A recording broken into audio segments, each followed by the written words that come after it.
Hi guys, greetings of the day. Myself Vijay Tavardhan, and in this video lecture session I am going to show you a solution on projection of solids. And an example problem is like this. A hexahedron of sides 30 mm is resting on one of its corners on HP such that one of its solid diagonal is perpendicular to VP. Draw the projections of the solid. Now, according to the given condition, so one can go to a rectangle command with a continuous line with 0.5 mm as a thickness. We'll construct a 30 by 30 square at an angle of 45 degrees so that we are going to get a corner resting square. So we know that hexahedron is going to be formed by a cube. A cube is having 6 square faces, henceforth the cube is also called as hexahedron. Now the top view is going to be a square and the front view is going to be a rectangle, for which one has to construct the diagonals to identify the center of the square, to identify the axis position. Now this is supposed to be a thin lines. Then make use of a line command with a 0.13 mm as a thickness. One can draw all the respective corners till it touches the XY line to draw the front view.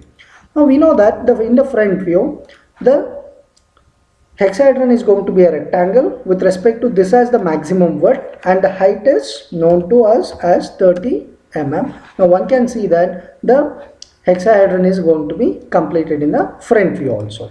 Then make use of a text command, make use of a smart dimension and show that the size of the square is 30 and the height of the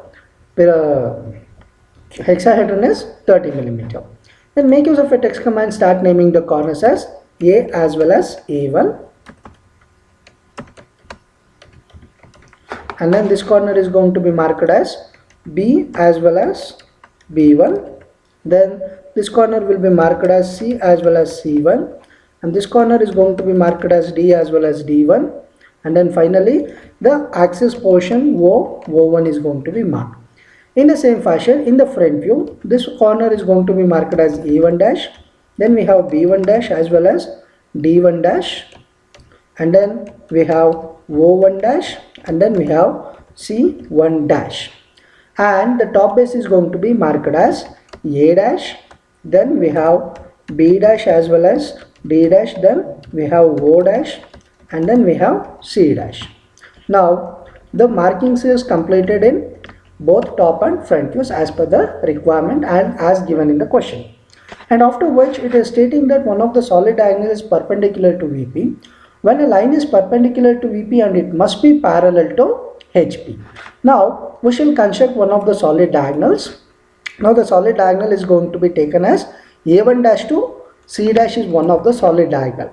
Now this solid diagonal must be parallel to HP, then only it can be tilted perpendicular to VP.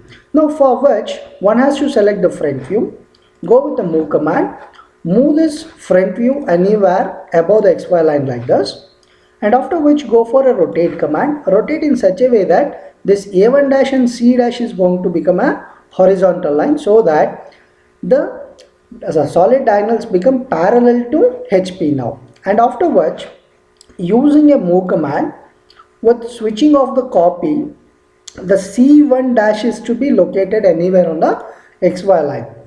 And now what one can see that the solid is still on the HP on one of its corners, all the condition has been satisfied. Then make use of a line command with a thickness of 0.13. Now one can start drawing the projectors from the respective stages so that the top view is going to be completed. Now along with C dash we have B as well as B1. Now whatever the projectors are there, we must and should draw all the projectors properly. So this is going to be B and B1, and this is going to be A is going to be projected at this location, and then A1 is going to be projected here, and A dash is going to be projected at an angle of 90 degree. When we are going to do so, it is going to be on the same line, and also DD1, BB1 is going to be the same lines. Then make use of a text command, start naming the corners. This is going to be A1, B1, C1, and this is going to be D1. Accordingly, this will become A, B, C, D, and then this is going to be O also, and this is going to be O1.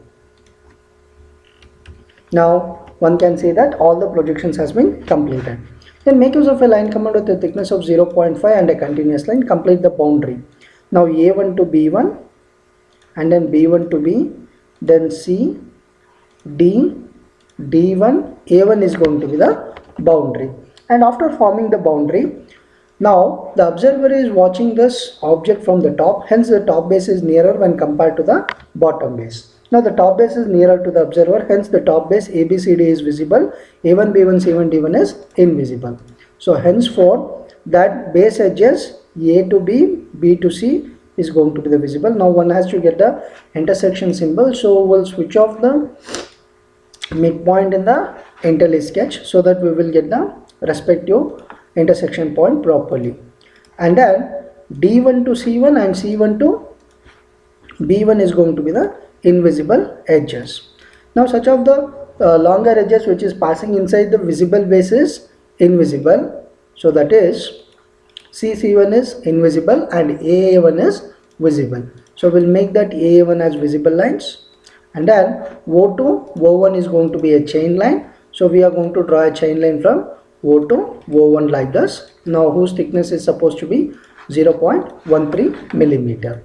And after which we have completed all the namings and everything is completed. Now the solid diagonal A1C1, A1C is going to become parallel to the XY line. Now one can see that the solid diagonal is 51.596 millimeter and it is going to be the same distance in the top view also. Now this A1C has to become perpendicular to VP. Now for which one has to select the top view, then make use of a move command, switch on the copy of move and move with respect to A1 and reposition A1 anywhere below the XY line like this. Then make use of a rotate command, rotate in such a way that A1 is going to be on there itself and C is going to be shifted at an angle of 90 degree like this. Now after making this rotation we can position it wherever it is necessary. And then make use of a line command with a thickness of 0.13 and a continuous line. Start drawing the projectors from the respective corners and complete the next stage, front view. Now we will connect B to B. Along with B we have D also. So we'll project the D also. And then along with D we have O also. So we will project up to this as O. Then A is going to be extended to this height. And A dash is also going to be connected. And then C dash is going to be connected to here, and then in the same fashion B1 and D1 is going to be connected up to these locations, and then C1 is going to be connected like this. Now we have drawn all the necessary projectors, and afterwards start giving the namings for the corners. So this corner will become A dash and this corner is going to become B dash, and this is going to be C dash, and this is going to be D dash, and this is going to be O dash. Now in the same fashion this C dash is also called as A1 dash, then this is going to be B1 dash, and this is going to be C1 dash, and this is going to be D1 dash, and then finally we will be having the O1 dash over here. Now one can say that all the markings are finished. Now one has to complete the boundary, so for which go to a line command with thickness of 0.5 and a continuous line. Complete the boundary, that is D dash to A dash, B dash, B1 dash, then the intersection C1 dash, then intersection D1 dash, and get the position of D dash. Now when the observer is seeing from the front view, A1, B1, C1, D1, the bottom base is visible when compared to the top base, hence the bottom base is visible from the front, hence the bottom base edges must be shown as visible, that is A1, B1, C1, D1 is going to be visible. Now in the same fashion ABCD will becomes invisible, but such of the slant edges which are on the boundary line is always visible. Now the longer edges which are passing partially or completely inside the visible base is invisible, that is A1 to C1 is going to be visible, however A dash to A1 dash is going to be the visible. Now this line is going to be the visible.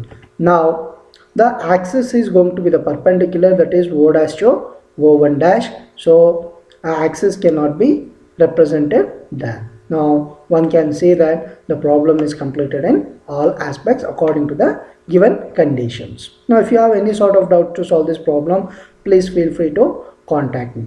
And also kindly share this video to all your first year engineering students and kindly subscribe to my YouTube channel. Once again, thanks for watching my video.